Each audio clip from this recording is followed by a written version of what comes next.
Да, момчетата с Хаспела вече са долу, защото то просто няма друг вариант. Ние трябва да започнем работа.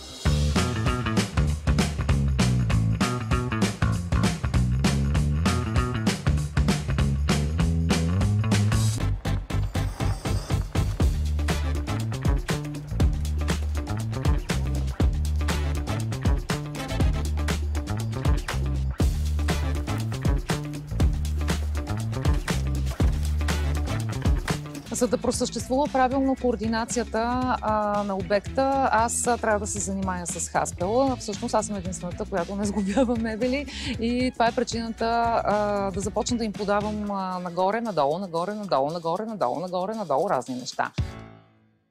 Пращам! Давай!